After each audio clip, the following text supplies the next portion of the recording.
behind every struggle, there's a story, and every story deserves to be heard. This is the Your Life Matters Show podcast. Your hosts are Steve Hodgson and licensed psychotherapist Dr. Eric L. Davis.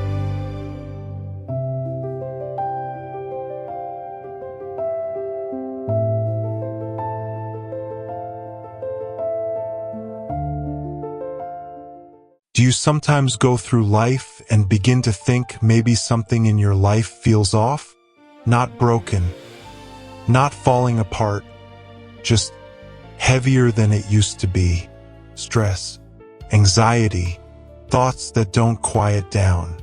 Or maybe it's your relationship, conversations turning into arguments, distance growing where connection used to be, and you're not sure how to get back. Or maybe it's something more private, like gambling, something that started small, but now it's affecting your finances, your relationships, your peace of mind. And you keep telling yourself, I'll figure it out, but it hasn't gotten easier. The truth is, you don't have to do this alone. At Waypost Counseling, help is available for individuals, for couples, and for those struggling with addiction. And you don't even have to leave your home. If you're watching this right now, here's your reason to ask for help. We offer secure online sessions. You can talk to someone from a place that feels safe and private. No pressure, no judgment, just a conversation that could change everything. If something in you is saying, "Are they talking about me?" Maybe it's time. It's time to listen to that voice inside that is begging you to relieve the stress and anxiety and make the call. Waypost Counseling. Dial 317-762-0904 or dial 317-659-0179. Also, you can visit them on the web at waypostcounseling.com for more information, because we do not need to tell you your life does matters, and taking that first step could make all the difference. Remember that reaching out for help is not a sign of weakness. It's a sign of strength to begin to get the best of your life back again. Please, for you and your loved ones, make the call now. Bright and cheerfully each week, he gives you his howdy and welcomes everyone to the show with a smile. But do you really know who Steve Hodgson is? Yes, we know he has been investigating the paranormal for 49 years now. But who is he when the camera is turned off and the mics are turned to mute? In this segment, you will hear about where he grew up, his family, his marriages, his extensive music career, work he has done, and addictions he struggled with, including a suicide attempt. He will go into his lung disease and how he manages to stay healthy and alive. Also, how he is coping with life now that he is retired. Steve has no idea of what questions Dr. Davis will ask of him. The conversation will be honest and raw. You will find out why he changed his long-running podcast from a straight interview show to a mental health podcast. You will learn what goes on behind the scenes at the podcast and how he makes sure the show and guests work seamlessly. Sit back and enjoy watching the hosts sit in the hot seat. Well, howdy, and welcome to the Your Life Matters Show podcast. I'm your host, Steve Hodgson, and we have a really good show for you today. With over 1 year's worth of episodes of this show, my co-host, Dr. Eric L. Davis, and I have helped others take a deep dive into the human mind, people's emotional struggles, what addiction is really like, problem relationships, and most importantly, resilience and what it takes to heal. But once again this week, in part 2 of the series, The Men Behind the Mic, we're turning the tables. Today it's being turned on me, your honest, shy host. Well, okay, I'm glad Dr. Davis is interviewing me. We have already discussed in detail on previous series about the paranormal experiences I've had, but Dr. Davis will delve into who Steve really is. Where did he come from? Not what rock did he crawl out from under. His upbringing, his life, his passions, his music, and the importance of the show. So I ask you to sit back as Dr. Davis helps you get to know who Steve really is. This week, it's my story.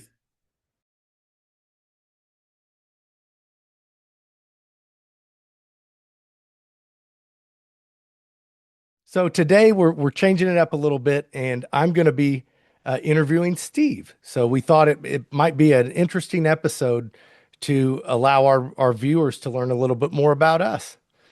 So And put me in the hot seat now. yeah, that's right. So Steve, what was it like growing up in New York City? Wow. New York was a much different place from every place else I've ever lived. City never sleeps, and they're not kidding. At 3, 4 in the morning, you'd come home, and there's still 3, 4,000 people in the street. Um, but it was a lesson place to learn. I mean, when you grew up on the streets of New York, and I don't mean, I lived on the streets, but Yeah. when you experience the streets of New York, your whole perspective of life is different. I know for myself, I learned so much from the streets. The first time I always joke around, I was 14. I was working in a cheese store. The first time I saw two guys kiss each other, Uh-huh. right outside the front door. I mean, I grew up in Greenwich Village, and it was like, it's like Yeah. woke you up. I mean, I grew up we used to call it, and we still call it the neighborhood. Yeah. There's still a Facebook page of all the people that grew up in the neighborhood. And we still all talk to each other. People put up old pictures and we discuss all these different things. It was an area that was very mafia influenced, even though the mafia doesn't exist, so don't kill me. It was, it was a good, safe neighborhood. My only complaint about it would be that it wasn't until I was about 18 and 19 that I started realizing there were people of color Hmm. that lived out around us because you were so used to, they were very protective in the area. If you didn't Yeah. live in those streets, you weren't down there. Yeah. There was a set of Italian men, we call the boys, who would make sure of that. Yeah. You came down looking for trouble, you found it. One, two, three. But it was a nice place. I mean, everybody knew each other. It's not like today where everybody's got their doors clocked, windows closed, okay? Yeah. Everybody, like mothers, would be looking out the window. So you didn't have to worry about doing something, making sure your mom wasn't around when you did something. There was 15 other moms looking out the windows who, by the time you even stopped doing what you're doing, was on the phone with your mom and telling exactly what Yeah. went down. So, it was nice that way. There were good people. Even the people that they say were, mob related stuff that, a lot of people were deep down, they were good people. Right. What was your favorite TV show growing up? And what's your favorite TV show now? Now, it's going to sound like we were taking part of your interview, but I didn't say nothing because I figured you could come with some kind of questions. Johnny Cash. When I was a Yeah. kid, the Johnny Cash show. Hello, I'm Johnny Cash. No. I mean, it's still embedded in my head. Um, Today, I don't really watch. Well, actually, today I do watch a TV show, um, Homestead Rescue. I don't know if you've ever seen that. It's the Rainey family, the father and son and daughter. They live in Alaska, but they travel around the country helping all the homesteaders that are going through problems and stuff. And I guess that really relates to why I like the show because they're helping people. Yeah. They're going out of their way and doing everything they can to help people. Right. What type of music do you listen to most often? Rock. Rock. Hard rock. I like my MP3 player has two different kinds of music on it. It's got hard rock, heavy metal, 1 point, and I also can go back to the sappiness of like Air Supply Uh-huh. and things like that. I played in wedding bands when I was growing up too. I was a church organist. I played in Hmm. wedding bands and then I played in rock bands. So I guess there's still a bit of me that's still like that sappy, Yeah. puppy sappy stuff. But, I mean, still, you can put on Def Leppard or Led Zeppelin or Judas Priest and I'm just as happy. What what prompted you to so you spent a lot of years as a paranormal investigator. What prompted you to start looking into the paranormal? Somebody asked me this about a couple of years ago on an interview I did. I would have to say when I was a kid, my mom, first off, used to had these weird predictions every once in a while. She's don't, I remember every Easter we used to get together on Long Island and Uh-huh. all the cousins all got together. We used to play football. There were eight of us, so um and I was going to get a new football. And my mom said, "Don't go out and buy a new football." I was like, "Why? It's my money, I have." She said, "Well, you never know, somebody could die before then." And my uncle died like a week before that, and I was like, Wow. "Ooh, okay." But that always like stuck in my head. A couple of things she did like that. But when that same uncle passed away, our brother, my grandmother had a little apartment. It was like a small one-bedroom apartment, fourth floor of a walk-up. And it was in the building right next to where I grew up. My parents never moved because someone had to stay to take care of her grandmother. Um, and guess who used to have to go up and down the steps most of the time? Was me. When he passed away, she had a dresser, a bureau in her back bedroom, Hmm. and she was sitting in the living room. She was playing a mandolin, which is sitting right over there, right now on my wall. Um, and she heard this crash in the bedroom. And she got up to go inside to see what it was. And his picture, which was like, there were like four rows of pictures, was in the back row, was on the floor. The glass for the frame had shattered, but none of the other pictures had moved Wow. on the thing. And she immediately picked up the phone and called over there to see what was going on. And he was just pronounced dead. He had died of a heart attack, just something 38 years old, just killed Wow. over and died of a heart attack. And I was like, okay, now that's really, really, really, really weird. But then the thing that got me that started it, I mean, those are things that got my interest, but what started it was sitting in the church hall. I had keys to everything, the school, Yeah. gym, everything. I mean, I worked for the church, volunteered, I should say, for the church. I was a church organist, all that stuff. And I used to play piano down the hall. They had a piano down there. Mhm. And I, turn on this one light, sit and play. And this guy, Pop Mazzanti, who was janitor there for probably 40 years. Okay. And Pop would walking through the hall, really nice guy. And he came walking through, and I was like, "Hey, Pop," and smiled and kept walking. So I kept playing. I think I was playing a Billy Joel song and stuff. And Yeah. that song, okay. And all of a sudden I froze and just stopped. And I was like, huh? Papa died 2 years earlier. And I clear as day saw him walk like, two table lengths away from me Yeah. and smile at me and keep walking. So I like got up and ran to the back where I saw him go in. There was a room that I'd seen him go into. There was nobody in there. Well, in fact, the door was locked. I had to use my keys to unlock the door to go into the room. There's nobody, there's no place to go. It was a little room. Now I was okay. I was like, I wasn't doing drugs yet. I was like, what's going on here? And from that point forward, I used to notice little things in the basement workshop area, Yeah. and we had a storage room next to it. We kept our band stuff in. And a couple of times I went down there, and all the tools were out, but nobody was there. So now it really, two and two got together. really quick. And I said, okay. And I used to sit, turn off all the lights, used to sit in my room in the dark. I had a flashlight and stuff in my hand, and used to wait till I heard noises in the workshop, which was the room right next to it. And Mhm. when they did, I'd run out with flashlight and stuff, go in there and look, and there'd be tools out and stuff that weren't out before, but nobody was there.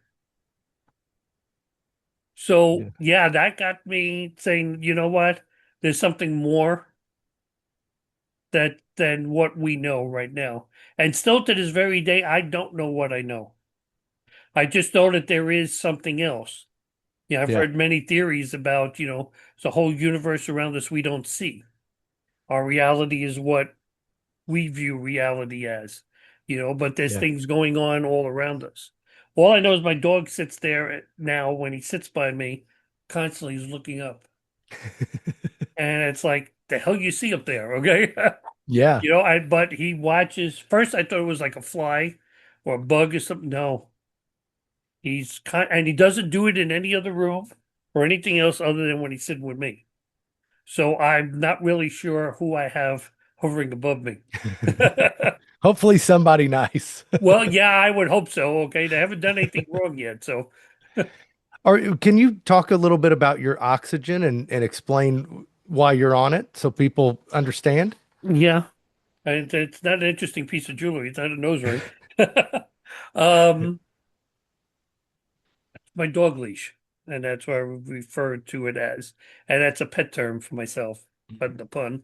Um, about 6, 7 years ago, I noticed when I was doing things, with Jen, we travel a lot, and I remember we were at a park in Kentucky. There was a big cave and a park and stuff, and we had to come up these like 3 flights of stairs to go back up from wherever we were down below.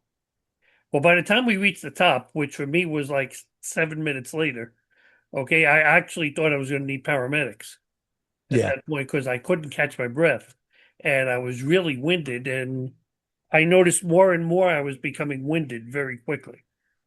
And went to the doctor and pulmonologist, and I won't say his name, um, misdiagnosed me as telling me I had what was known as IPF.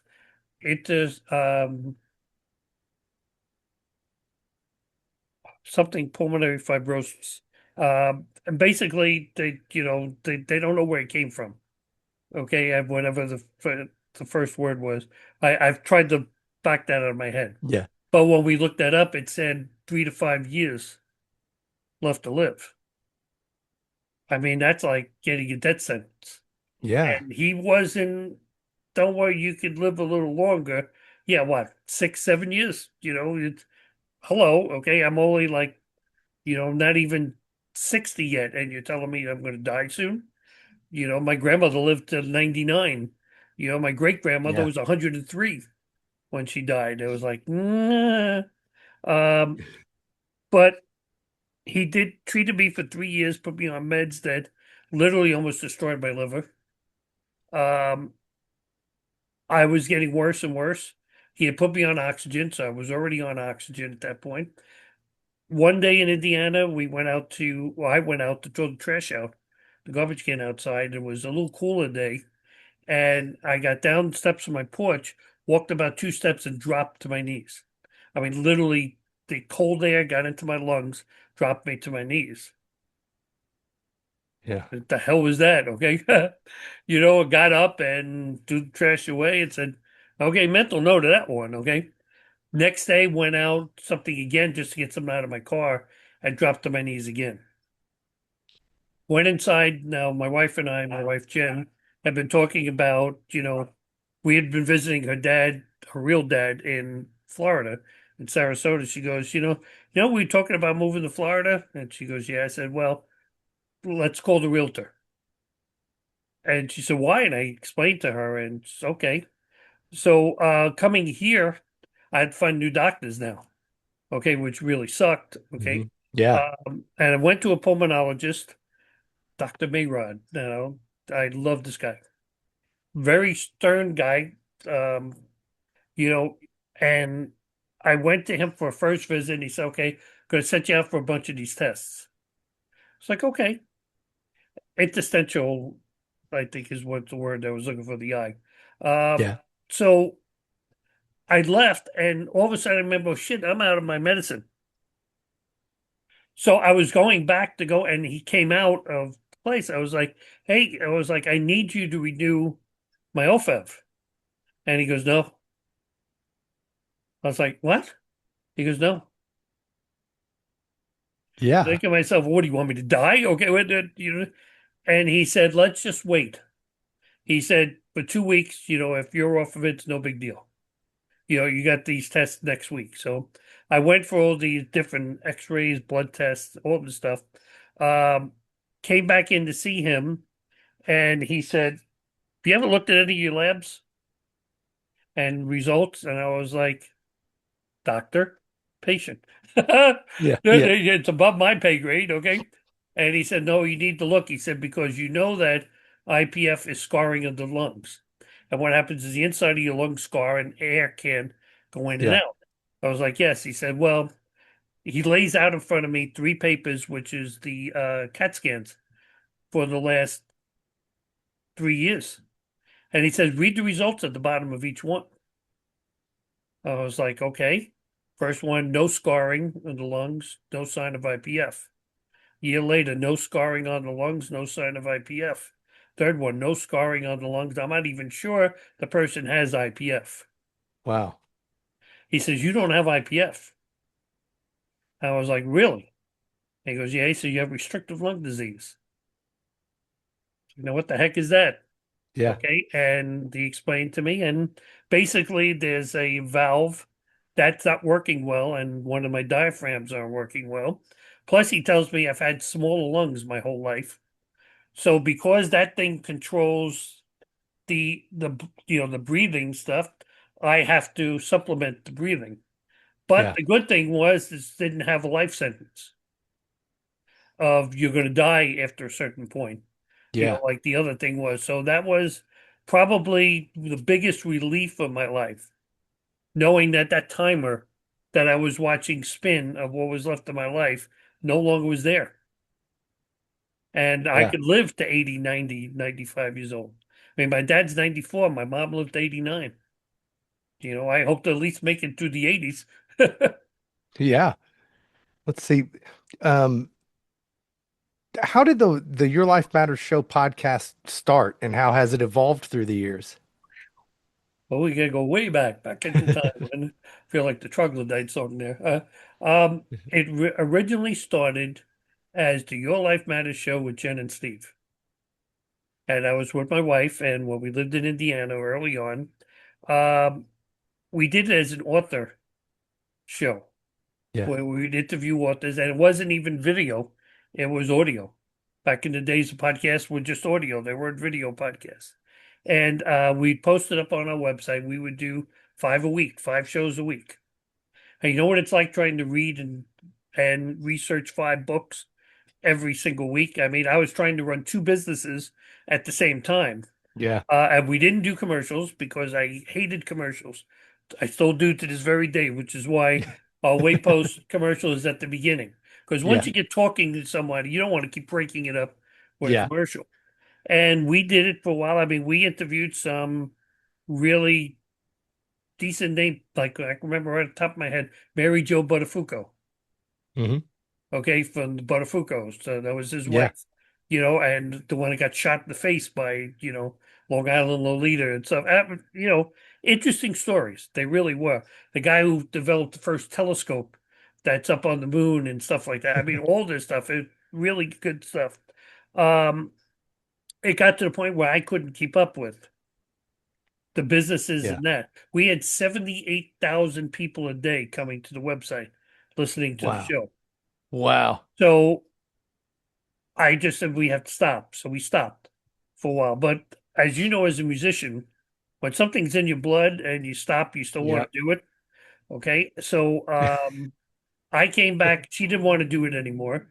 So I came back and did it for a good period of time there myself, But I felt I was starting to become a paranormal show, number one, because I was interviewing good name people, all my Yeah. friends, but and then I got really tired of talking to authors about their books, and Yeah.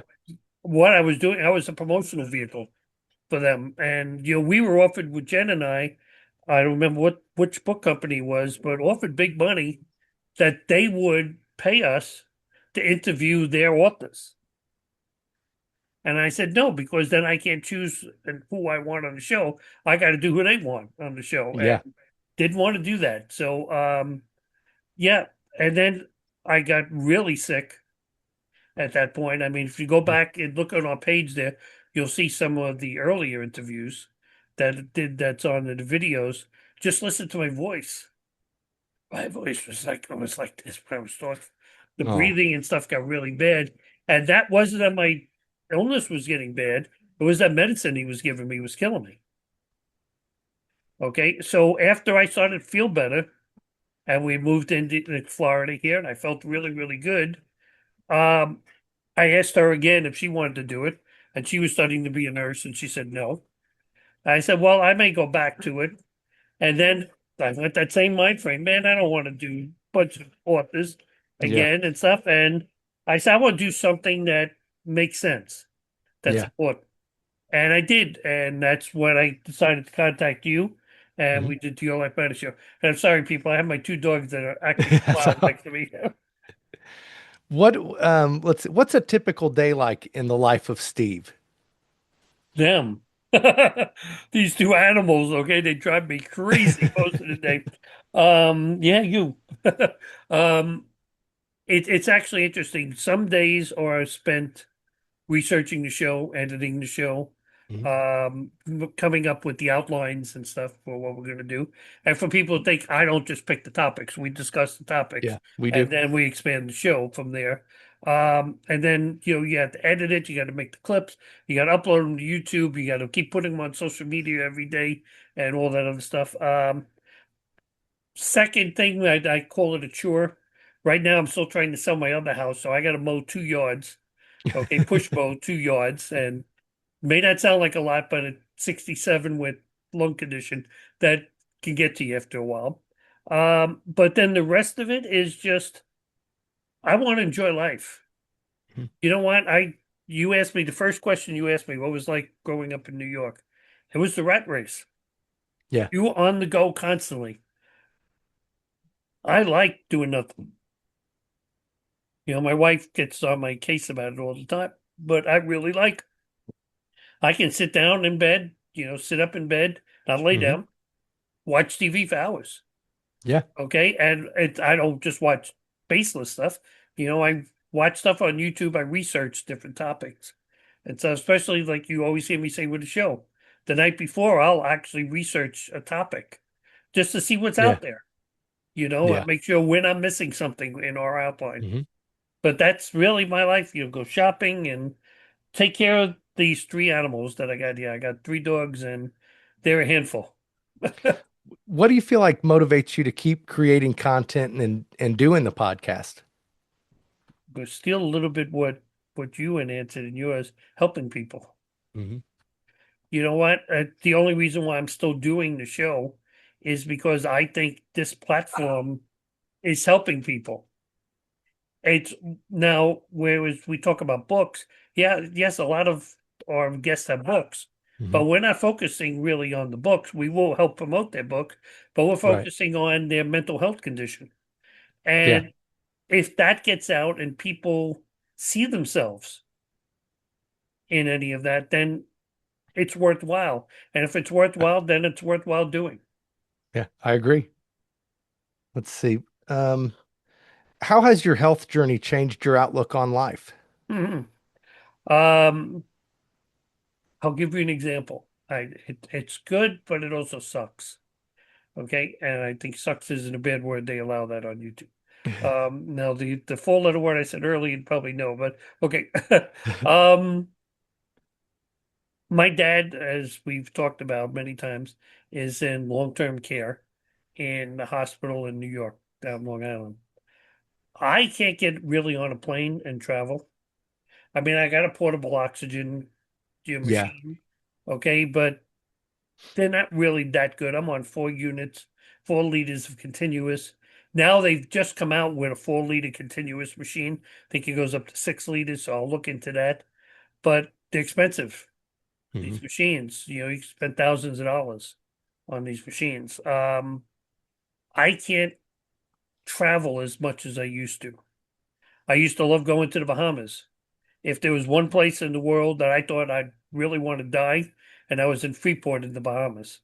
Yeah. Okay, just sitting on that ocean beach and just looking out at that water, being so quiet around me and stuff. And I got lost in my thoughts and enjoyed every moment of that. And trust me, I say this now, it's on my bucket list. I will go back one more time because I never said goodbye to it. COVID Yeah. happened and then everything else happened. Yeah. So, All right, now it's time for our It's the lightning round. magic lightning round questions. I've got like 9 for you, I think. So, okay, cats or dogs? ooh, I love both. But I'm gonna have to say, as much as cats take care of themselves, dogs. Okay. What's your favorite movie of all time? I haven't thought about that.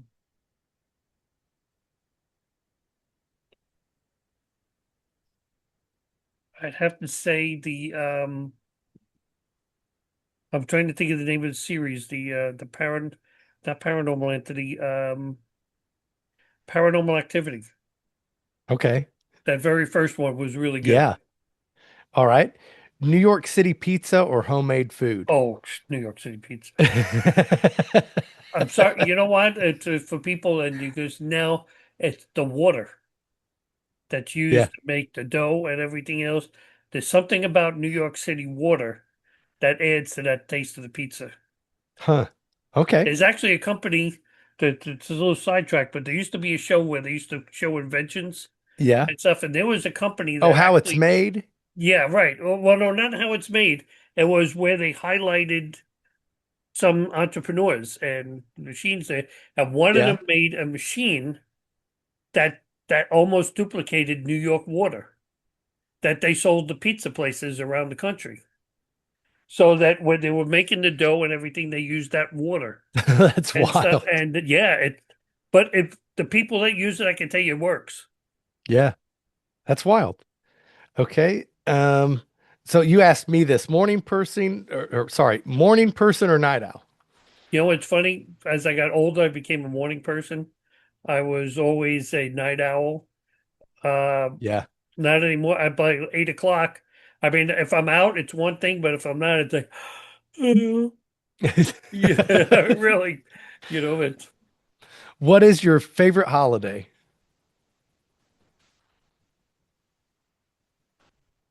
I have to say Christmas, and it's not even for me. I remember watching the kids and the grandkids Yeah. and how magical that was for them. I mean, don't get me wrong, it was nothing wrong with my childhood, but Yeah. I appreciate as an adult more watching their faces as they open gifts. Okay. All right, let's see. One more. What's your favorite snack? Pizza. Pizza? New York style. New Any York. kind of pizza, okay? I'm a pizza person. The one thing Um, my doctor doesn't like me to have, but too bad. if you could relive one day from your life, which day would you choose? They got married to Jen. Okay. Yeah, you got to preface that. Yeah, they got married with Jen. And how did you and Jen initially meet? Believe it or not, but people going back, I was a web designer for many years in Indiana. Um, and I had a client, that was a call out, so just leave it at that. And they had given me a check, first check, which I took back to my bank and it bounced. And I was like, oh, okay, this ain't off to a good start here, folks. Okay. Yeah. So I contacted them and they said, I'm sorry, here, come back. We gave you off the wrong account. And they came back and gave me another check. And I was like, I was born tonight, but not last night. Okay. So I said, okay, I'm going to take this to your bank and cash it. Yeah. I was like, so don't make it out to Street Smart, make it out to Steve. So, okay. So I went to the bank. to cash it. And while I was at the teller, this one teller came out from the back room, and it was Jen. And I saw her and smiled, and then she went back into the back room, and I thought nothing else of it. Mhm. Went home that night. I was doing some work, and it was back in the old days of was Yahoo had a messenger? I think it was Yahoo Yeah. Messenger, right? And she came on Yahoo Messenger. All of a sudden, a thing pops up because I used to talk to some of my friends in Connecticut from there, and she said, "You probably don't know who I am." And I was like, okay, because the name wasn't ringing the bell. Yeah. And she said, I saw you in the bank, and I knew exactly who it was at that point. And she was going through a divorce, Mhm. and we got together and met, and we hit it off first time we met. That's awesome. Yep. Um, let's see. And let me Um, tell you, let me add to that. Up until last year, maybe the year before, where I had to go in for my CPAP fitting, and you have to sleep there in the place, because they monitor your sleep and stuff. yeah. That was the very first night in over 20 years of marriage that we slept apart, that we were not in the same house. Wow. How do you hope people remember you? I was going to say it's Steve, but that's too easy. Um, as a person who enjoyed life, had fun, liked to go out and help people. Okay, I've spent my whole Yeah. life doing that, working for churches everywhere, no matter what state I went into. Like you had said earlier, you do this for, your profession for that. Mhm. With web design, believe it or not, a quarter of my business, and think about that, that's 25% of your business was Mhm. free websites that I gave to nonprofits, Yeah. um, to help people, even police departments. My Hmm. my theory, and the fire departments too, I should say too.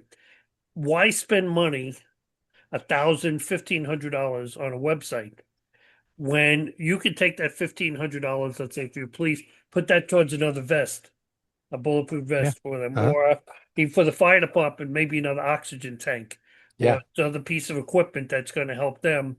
That's how I looked at that is you keep the money.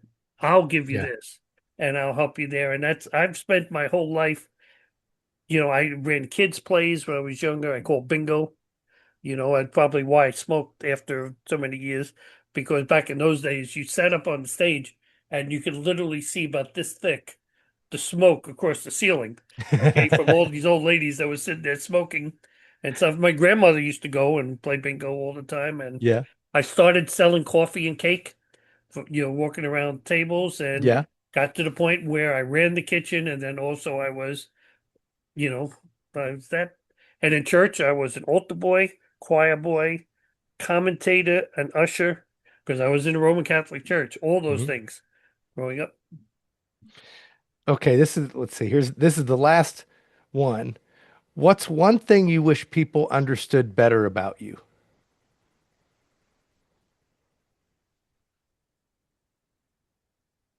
Sometimes when I joke that I'm not being disrespectful, uh, in many years I worked as an internal auditor, and then I was chiropractor management Yeah. and medical management. One of the things I learned about people is that people are much easier to deal with when they're not stressed. And, Hmm. so if I can relax a person, make them laugh, okay, it relaxes that other person a little Yeah. bit, and you can have much better conversations. Even funerals, I hate to use that one song, the kind of guy that laughs at a funeral. Yeah, Yeah. I probably am the one that's just sitting there finding something that's funny, Yeah. okay, just to laugh Hmm. at, even if it was my own mom, okay. I'm sorry, that's who I am, and it's Yeah. my family's like that. I have a couple of cousins, one may rest in peace, that when my mom had the prayers, where they bring a Catholic priest over and, he does the prayers the night before at Yeah. thing. And of course, I got to sit in the first row with my brother and my dad and everything. And this little missionary priest comes up. God bless his soul. And give it to me. And one of and I was like, huh? And all I could hear was my cousin sitting behind me wailing. I mean, he literally had his head in his hand, wailing, hysterically laughing. Now, mind you, the guy's like right here, in Yeah. front of me. He's standing right there. I had tears coming down my eyes. Okay. And the guy was literally, the priest literally said, you could see how well this has affected him, which only made my cousin laugh that much more because he knew why there were tears coming out of my eyes. Trying not to, I mean, I was biting my tongue, I was kicking my leg and everything else. And of course, my dad was looking at me getting pissed because he knew I was trying not to laugh. And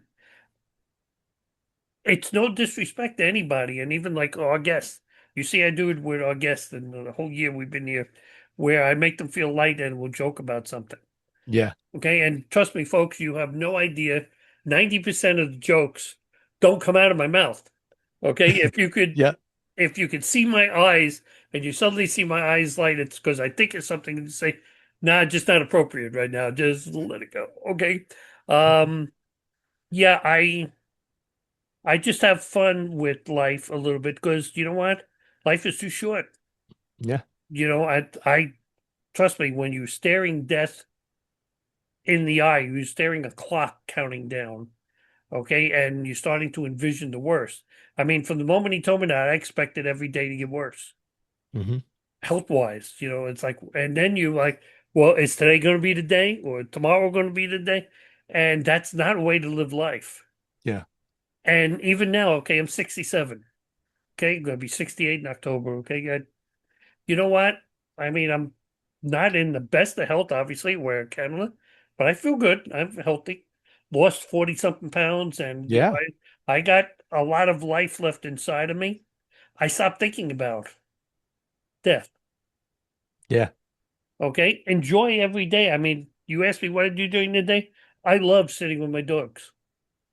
Okay, I mean, really do. I got one that sleeps basically on top of my pillow on my head all night. And then the other one who usually, is Jen's under Jen's arm, loves to sleep under my arm, and just cuddle up like Yeah. during the day, even when she's home, cuddles up during the day and just will lay with me and stuff. And, that to me, that's life. Just go out, folks, live life, enjoy life, and bounce back from everything you got. Yeah. I Don't, couldn't agree don't, more. you said earlier in the other episode, don't sweat the small stuff. Yeah. Don't sweat the small. You can't The secret of life, and I'll leave with this because I know we're going to end up here.